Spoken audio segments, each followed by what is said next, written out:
And I'm back. Next week is when I will start back in with my historical resources promotion, and I'll be doing a deep look at the National Park Service and everything it has to offer us. I didn't even realize how deep they went until really my research trip to the Philadelphia area this spring. Instead, this week I have a reminder about my new podcast, Prize Fighters, Circus Freaks, and Gangsters with Jamie Lewis. It's out. It's available on all the same podcast widgets, the fighting, the food, fashion, and fraud that make up the mayhem of the 19th century. And it's all examined by looking at mostly American media that deals with the 19th century. And also a quick tag for my upcoming talk on butter substitutes, work, waste, and war this November 4th at the annual podcast conference, Intelligent Speech. You can already get tickets at intelligentspeechonline.com. Here we go.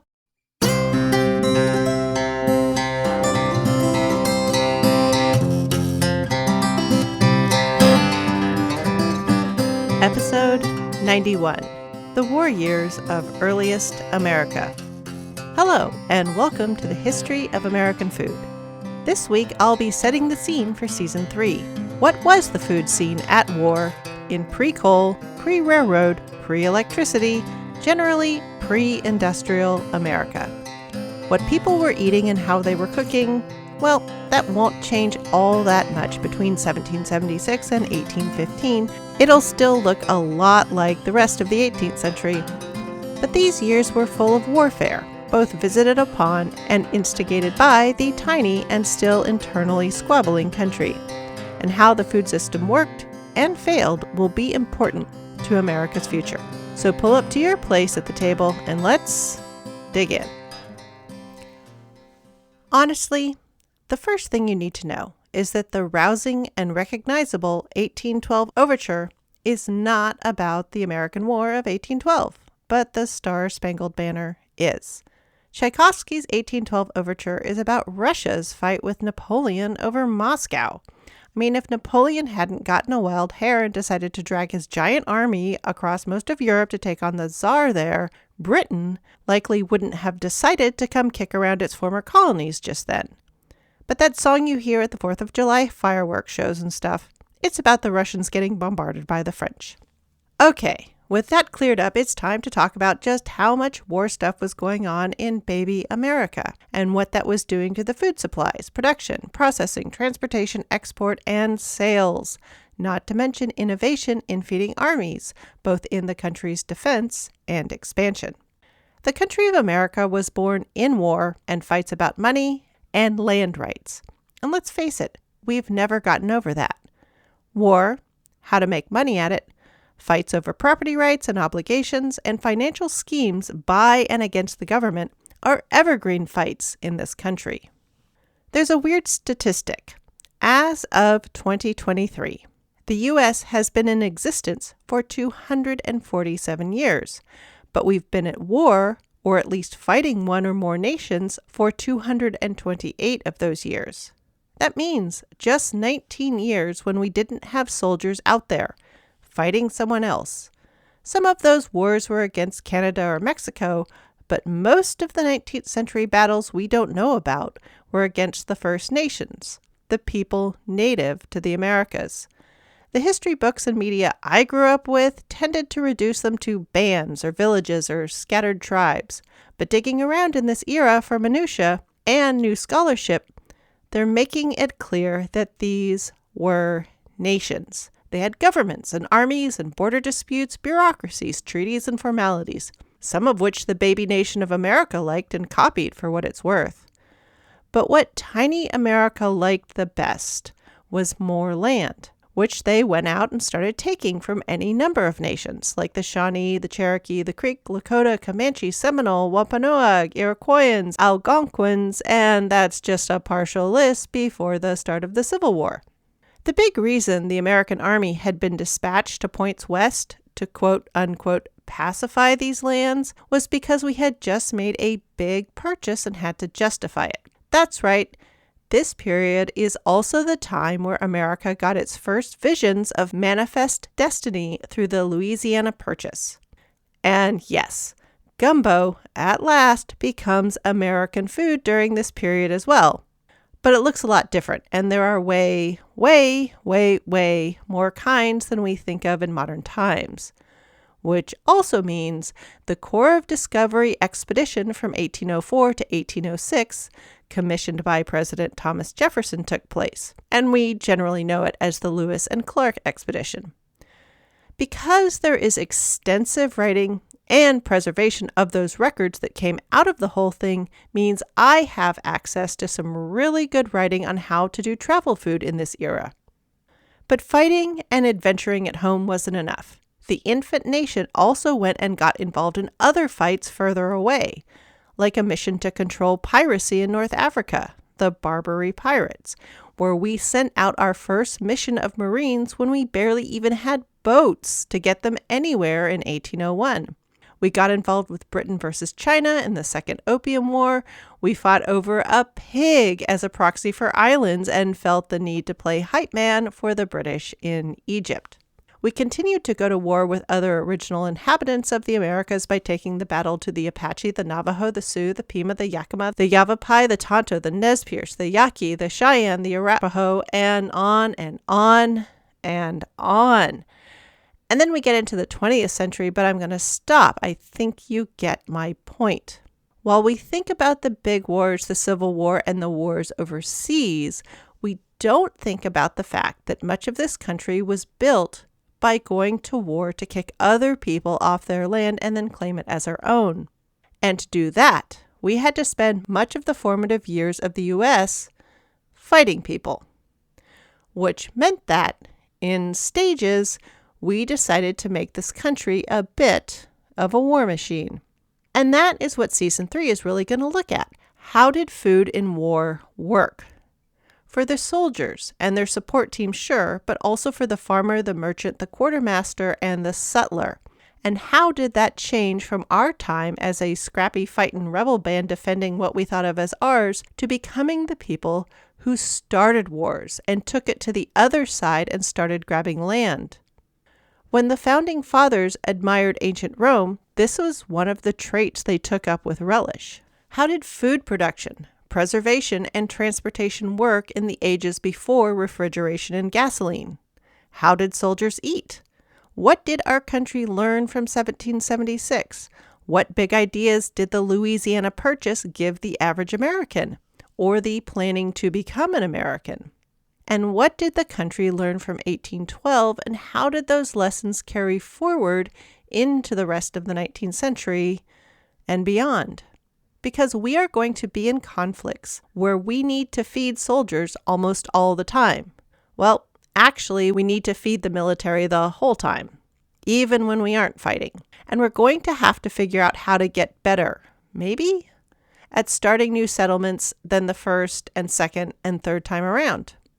The war leaders and brains running the rebel show at the end of the 18th century didn't come into their jobs cold. By the 18th century, there was a fairly well-established collection of conventional wisdom about how to do war in that time, including feeding it. And these rules were in use by both the baby U.S. team and the British team. And frankly, in much of the European and European-concerned theaters like North Africa, South America, and India that will be outside of what I'll mostly be concerning myself with. I'm really here to walk you through what the methods and thinking were, and how well they did and didn't work on the ground. Like George Patton said, or was it Mike Tyson, everyone has a plan until they get punched in the face, or run into a bad rainstorm, or bad errors on a map, or encounter the enemy. Maybe that was it. First of all, by the end of the 18th century, the Roman army was a pretty thoroughly established optimal mythology of how to do military and how to do war. I mean, George Washington read the meditations of Marcus Aurelius, that famous fightin' emperor who spent more time in war camps than he did back in the marble halls of Rome throwing banquets and cool parades. It was probably part of the reason Marcus Aurelius was always sporting a beard. Incidentally, this affinity with Marcus Aurelius probably contributed to Washington's famous dislike of and impatience with militias and their dependably large campaign communities. Campaign communities is the term I came across that I feel better encompasses what is typically called camp followers.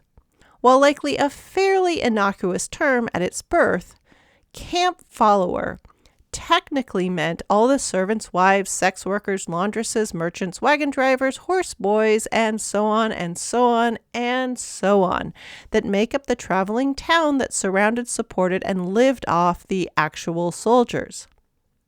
But Americans, with our fascination with adulterous, that means out of wedlock, sex, have reduced the term to just mean the sex workers, the prostitutes that made their living, ranging from romance novel comfortable to bare survival, off the men of the military. But my time scrounging around in websites, journal articles, cartoons, and paintings, not to mention asking interesting questions of patient, knowledgeable, and kind rangers working for the National Park Service at a range of parks associated with early America. All that work has shown me that just a bunch of soldiers and sex workers would have rapidly been done in by starvation, flea bites, hypothermia, and infection. So campaign community it is, and camp follower is over. During the past 2 seasons, it has become clear that growing and making food takes a lot of work and a lot of time. So if you're spending time setting up camps, marching around, and occasionally fighting, there is no time to grow, hunt for, harvest, and prepare food for travel and cooking. If you're doing soldier stuff, there's just barely time to make stew and dumplings, and if you're rich or lucky, tea or coffee. And hopefully someone has already chopped the wood, built the fire pit, and oh yeah, it's not raining. More than one man writes about the time he had to eat raw salt pork on the side of the road in the rain. Yuck. The standard foods will all be covered, but with war logistics in mind, as well as the changing trade landscape. What happened to all the export pork, beef, and cod if we were fighting with the British? It doesn't go to the British Navy, sure, but are we still selling food to the Sugar Islands, which helps fund the British government? And how much goes to the Continental soldiers? How much of it goes to the British soldiers anyway, because they tend to have the pounds to pay for it? It's a complicated landscape, and the news is a bit spotty at this point. How many farm workers are off fighting? What does it do to the grain harvests? What about the mill workers? What about the flour and bread, the cheese, the beer, the rum? Are the roads open for trade even? Or do we just stay home and get drunk and smoke our own tobacco? There will be a few short detours into fashion since that's a bit tangled up in the same trade as food. I mean, what happens when the fancy stomachers, the lace kerchiefs, the fichus, and the caps stop coming in on boats from London? How does the dish and utensil landscape change? Do we stop with the suspicious supply of silver from the sea? No? Does it get a little more lawful-ish or not? I mean, how is this all changing as well? And there will be a sideswipe to the political sphere as baby America struggles with the idea that we want to have an economy where people can sell stuff at a profit. It's not just all barter. But at the same time, plenty of people are wary of any tax at all, even if it does pay for things like roads to get to market or for port facilities to ship stuff out so people abroad can buy it. And maybe a mint so there's money? It's a poser for sure. At the start of the country, all docks, piers, wharfs, and such were more or less private. Beginning America definitely lacked any department of public works. The docks and such were built by the people who used them, which led to a whole other set of squabbles and fights about how the U.S. Navy and the Coast Guard vessels got supplied, and that was a whole nother affair as well. So starting with my habitual dive into iron next week, I guess it's always going to be our opening substance until it gets body checked out by plastic, maybe? We'll see. Anyway, starting with iron, the American food aspect I'll be concerned with all season is how the country at war, mostly at home but a little abroad, affects the supply of food in its growing, its transport, and how the country sees itself as a provider and consumer of food. At the turn of the 18th into the 19th century, there are two ways to get foodstuffs around, by road and by water. Typically, local trading is done by road, by wagon, or on horseback. I mean, there's not really anything valuable enough to be carried just by a person. Sure, you might walk eggs over to the next farm or carry home some cheese and trade for something, but that's about the limit. And longer distance trading was done mostly over water. Barrels of grain, of flour, salted meats, of fish, of beer, whiskey, cranberries, dried apples, butter, peas, oysters, etc. were mostly moved down rivers and along the coast if they were to be traded anywhere but to just the nearest town or just in town. There were a few turnpike-type main roads like in Pennsylvania and Massachusetts, but most people preferred loading these heavy, bulky goods on barges and small, shallow boats that could be alternately sailed or rowed or drift in the current and get pulled by donkeys or mules or smallish horses, cranky ponies, or oxen. Oh yeah, and even sometimes teams of men if times were desperate enough. For those of you who live in the semi-rural East Coast or parts of England and continental Europe that is flattish and contains small and medium-sized rivers, you might have hiking, jogging, or bike paths that have a name that contains the word towpath. A younger version of me thought this was T-O-E, toe, like the digits on your foot. But no, it's T-O-W, tow, like a tow truck. And these were the paths, next to rivers and canals, used to pull goods along those waterways from producer to seller, or from merchant to waterfront for a long trip to Kingston, Jamaica, or a longer trip to Malaga, Spain, or a really, really long trip to Cathay or Canton or Macau, or some other port out there in the mysterious East. The limited number of roads and the fact that most bulky goods, like commodity foods, the somewhat stable stuff that would be used to feed armies and navies, preferably moved by water, meant that supplying armies was the biggest puzzle of the War of Independence and decided many of the tactics and engagements of the War of 1812. As well as giving rise to several harebrained schemes for keeping what are generally known as the Indian fighting units fed, those divisions of the army at the border of the country in charge of expanding it. There's a fun blog I like to poke around in called A Collection of Unmitigated Pedantry, or ACOOP to its fans, that really dug into this problem in a series of posts called How Did They Do It? And the posts deal with the Roman armies mainly, so pre-gunpowder, pre-ammunition, pre-heavy lead balls and bags of powder, but they do a good job of laying out the problem of being a pre-gasoline, pre-canned good army, and what the problems were that they faced on a regular basis. The biggest one is that all your transportation, people or livestock, they also need to eat. So not only are you bringing along supplies, you have to bring along bulky and somewhat perishable food for the people and or animals pulling wagons of food or carrying the food for the soldiers. So however you do the math when you decide to, quote, keep it simple, unquote, everything more or less maxes out at 10 days of entirely supplied food for an army and its campaign community on the move. And anyone who thinks you can strip an army down to just its soldiers, well, talk to George Washington or George Armstrong Golden Hair Custer. They'll acknowledge that it works for short sorties, but everyone gets cranky about their crusty, lice-ridden, sweat-soaked shirts by 2 weeks in.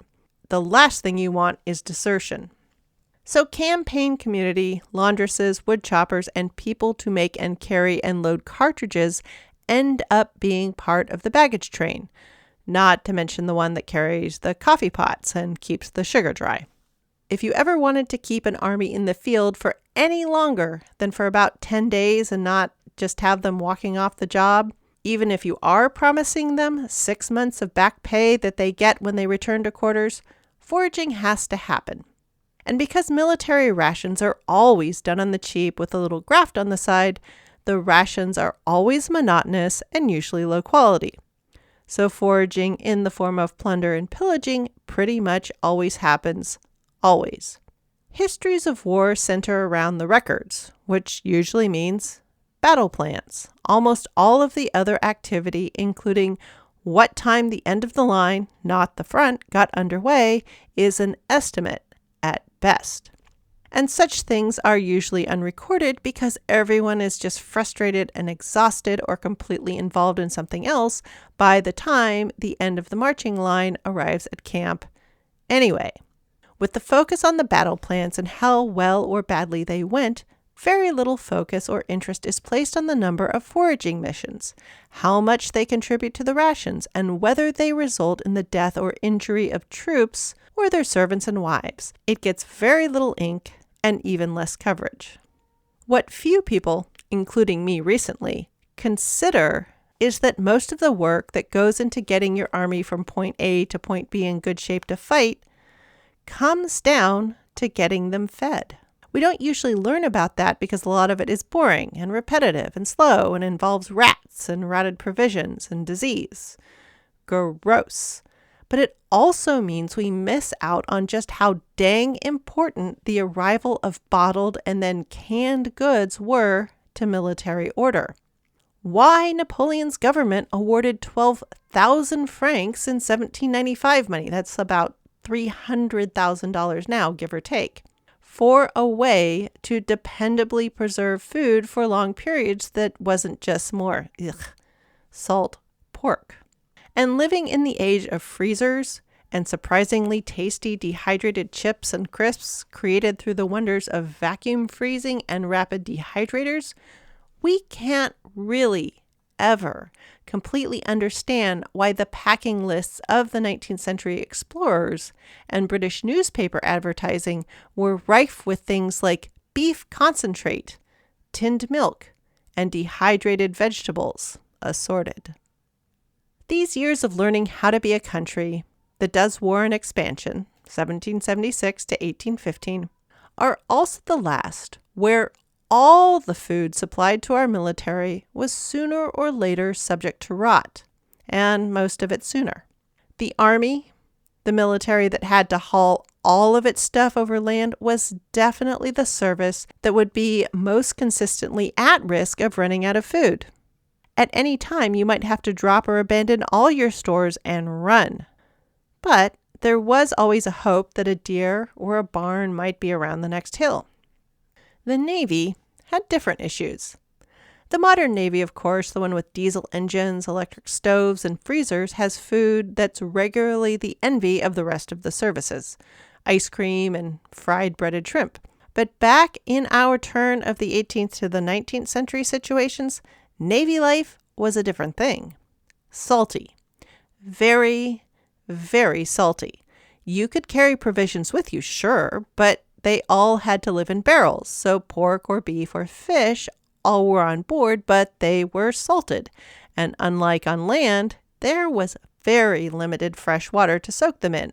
Dried peas, salted cheese and butter, hard biscuit, and a fair bit of probably sour beer were all to be had, but the general lack of fresh water or fresh food of any kind meant that while starvation might be less of an issue, vitamin deficiency and dehydration were always hovering around. Reading enough different sailors' accounts of dinner fare on board starts to make sense of just why the stealing of stockpiled coconuts with coconut water inside might actually be enough to set off the mutiny on the Bounty. As a sailor, you typically had the bulk and the beer to get you through the planned service time without worrying about starvation. But then spoilage, ruination by rats and bugs, and fairness by a bribed, crooked, or greedy purser, that's the guy in charge of divvying up the rations, plus extended time away from land could really be a problem food-wise. After all, there are no sea barns you can run across and pillage. Okay, sure, you might be able to pillage other ships, but that's a chancy business that might get you dead or wounded in ways that would kill you. And their stores might be in worse shape than yours. For the Army, provision amounts were always iffy, but the chances to supplement were better. For the Navy, you could usually depend on there being something close to enough should everything go right, but when it went wrong, the chances to restock were much, much worse. So to wrap up this opening episode, what people ate, the food, the drinks, the alcohol, the stimulants, that will not change all that much from the start of this period to the end. In fact, dinner in 1815 for most people looked very similar to dinner in 1775. But the economics of getting it to your table has changed. The size of the governed country is just about the same at the start as at the end of this period, but the total area of claimed land explodes, which is at the bottom of what makes the mayhem that will be all of the 19th century after the War of 1812 possible. Railroads, cowboys, the Civil War, all of it. So come along with me for Season 3, which in so many ways will be the training montage that will lead up to the Western expansion madness after this. Insert Eye of the Tiger here, maybe?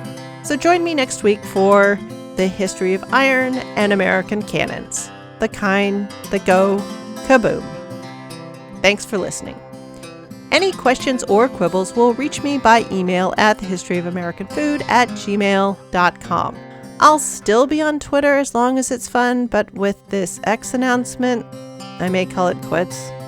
But I'm definitely on Threads and Instagram under the same name at THoAFood, and my new podcast, Prize Fighters, Circus Freaks, and Gangsters, that's all about the 19th century mayhem and done with my co-host Jamie Lewis, well, that is up on all the podcast widgets as well.